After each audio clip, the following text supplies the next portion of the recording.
Namaste. So I'm going to read Book 1, Chapter 16, on Suka's desiring to go to Mithila to see Janaka.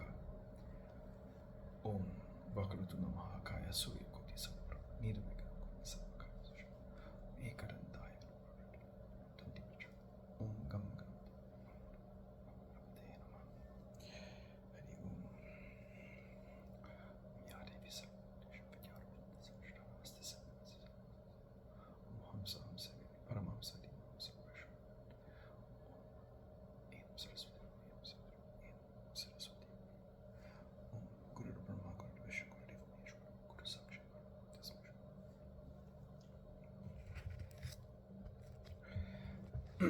Vyasa spoke.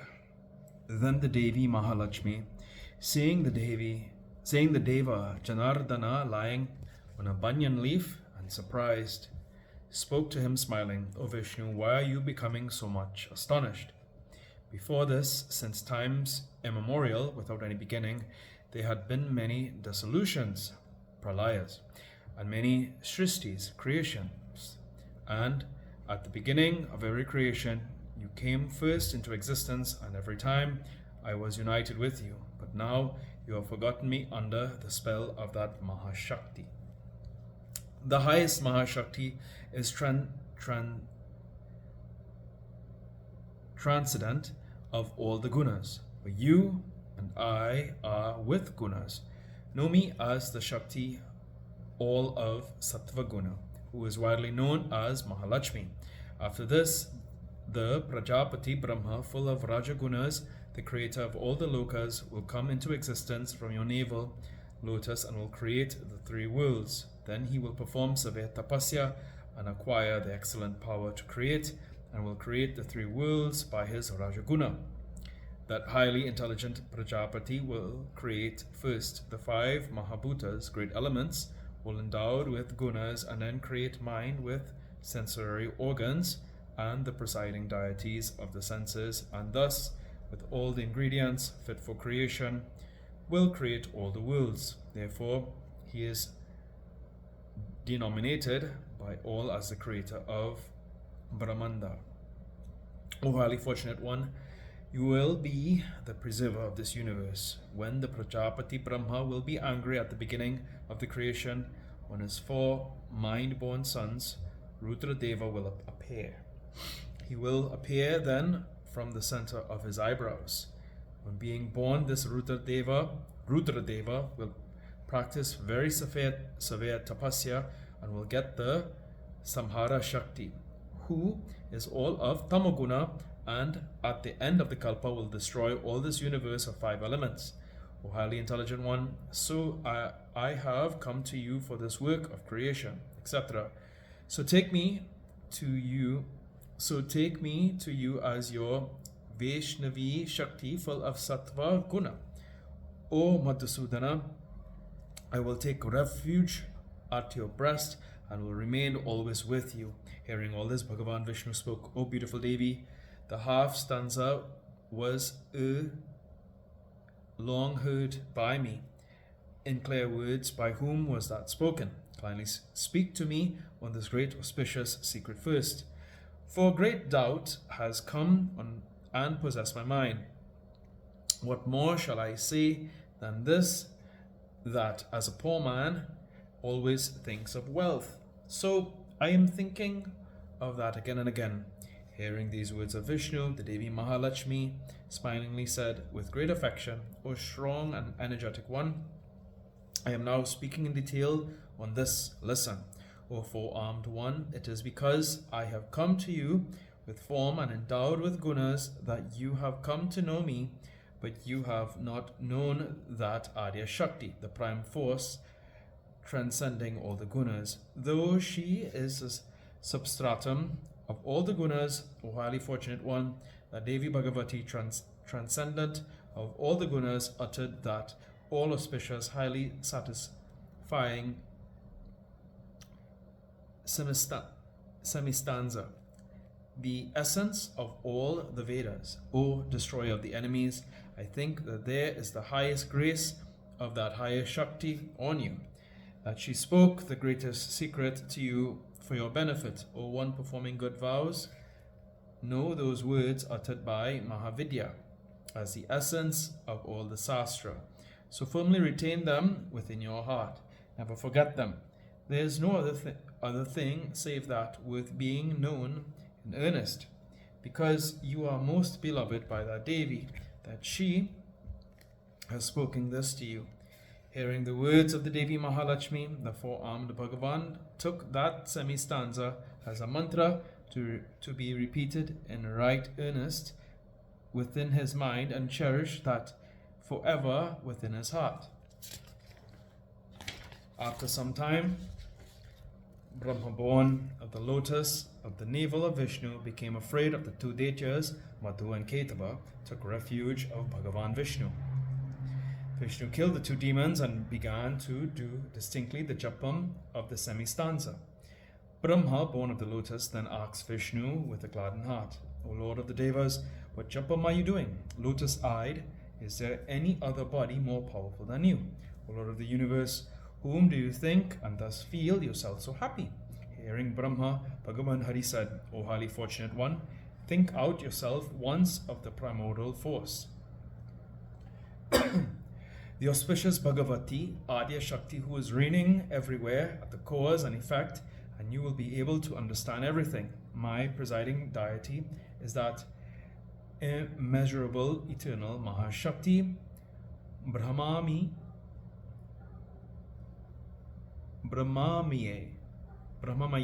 who is Shakti. As a receptacle with form on this ocean rests the whole universe. I am thinking of that by which is created often and often. This entire universe, moving and non-moving, when the Devi Bhagavati, the giver of boons, become graciously pleased, the human beings become freed of this bondage of samsara, and again that highest eternal wisdom, the cause of mukti, becomes the source of bondage to this world and those who are deluded by her.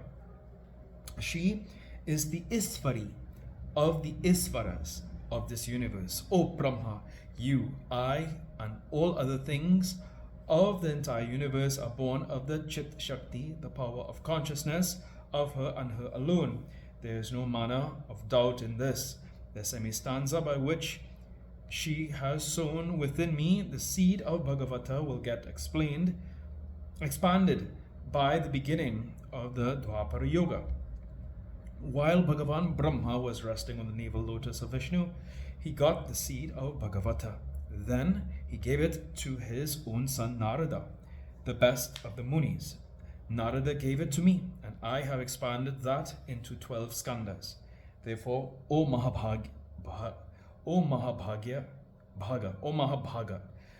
you now study this Bhagavata Purana, equal to the Vedas and endowed with 5 characteristics. In this, the wonderful, glorious deeds and life of the Devi Bhagavati, the hidden meanings of the Vedas and the wisdom, the truth, are all described. Hence, this is the best of all the Puranas. And sanctifying like the Dharma Sastra, it is the substratum of Brahma Vidya. Therefore, if men study this, they will easily cross the sea of world, and those that are stupid and deluded get pleasure in hearing the death of Vitrasura and many other narrations that are interspersed in this book. Interspersed in this book.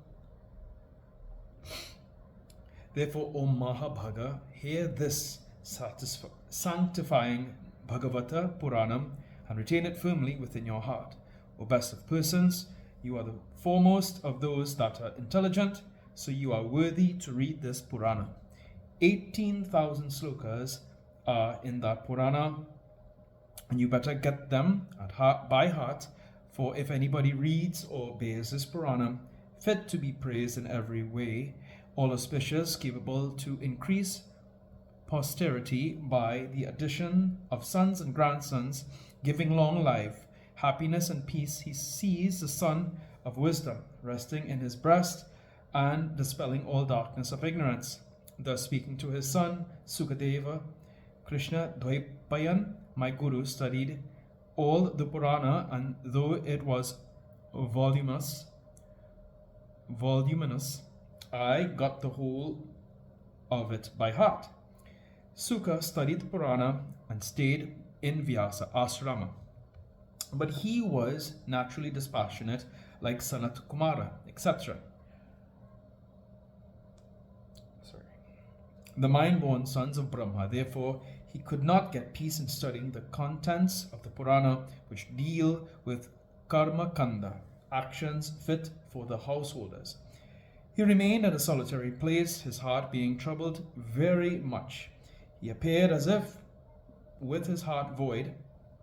He did not mind much for his food, and he did not fast also. Once Vyasadeva, seeing his son Sukadeva so thoughtful, said, "O son, what do you think constantly, and why are you troubling yourself so much? Like an impoverished man, entangled in debt, you are always disturbed by your thoughts. O child, when I, your father, is living, what for do you care? Leave aside your inmost sorrows and be happy. Cast off all other thoughts and think of the wisdom contained in the Sastras, and try your best to acquire Vijnana, the essence of wisdom. O Suvrata, if you do not get peace by my words, then go, at my word, to Mithila, the city of the king Janaka. O Mahabhaga, that King Janaka, who is liberated while living, whose soul is religious, and who is the ocean of truth, will cut asunder the net of your delusion. O son, go to the king and question him on Varasram Dharma, Dharma relating to caste and stages of life, and remove your doubts. The royal sage Janaka, the greatest yogi, the knower of Brahma and liberated while living, is of pure soul, through speaking of a calm and quiet heart, and always fond of yoga.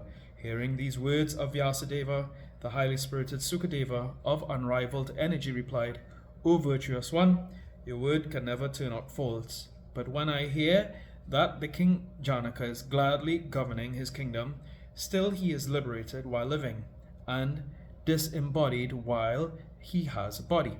This, your word, appears to me quite contradictory, like light and darkness at one and the same place and time, and seems that these two epithets simply indicate vanity and nothing else. O father, this is my greatest doubt. How can the royal sage Janaka govern his kingdom, being disembodied? It appears that your word about Janaka is quite false, as the son of a barren woman. O father, I have now got a desire to see the disembodied King Janaka, for my mind is plunged in great doubt. How can he remain in samsara, unattached like a lotus leaf in water? O greatest orator, is the liberation of Janaka according to Buddhistic doctrines, or like the opinions of the materialistic Charvakas? O highly intelligent one, how can the royal sage Janaka, in spite of his being a householder, quite the usages of his senses? I cannot comprehend this. How can the things enjoyed by him appear to him as if unenjoyed, and how can his doings be his non-doings? How can the ideas of mother, wife, son, sister, prostitutes, and various persons having different relations arising within him vanish again altogether? And if that be not the case, how can his jivan muktahood be possible? If his taste be present and pungent, sour, astringent, bitter, and sweet things, then it is clear that he is enjoying all the most excellent things. O father, this is my greatest wonder and doubt, that if he has got the sense of heat and cold, pleasure and pain, how can he be a jivan mukta? That king is thoroughly expert in reigning his kingdom. How then, the ideas of enemy, friend, taste, and distaste remaining absent in him, he can govern his state? How can he look with the same eyes a thief and an ascetic? And if he makes any distinction, How then is his liberation effected?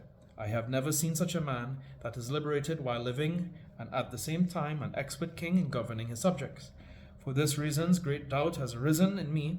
I cannot understand how can the king Janaka be liberated while he is remaining in his house. Whatever it be, I desire now greatly to see him after his Jivan Muktahood, so I desire to go to Mithila to solve my doubts. Thus ends the 16th chapter of the first skanda on Suka's desiring to go to Mithila to see Janaka in the Mahapuranam Srimad Devi Bhagavatam of 18,000 verses. Om Jayanti Mangala Kali Padra Kali Kapali Durga Kashmashi Swada Swada Om to Mata Chapita to Padusa Chasakatu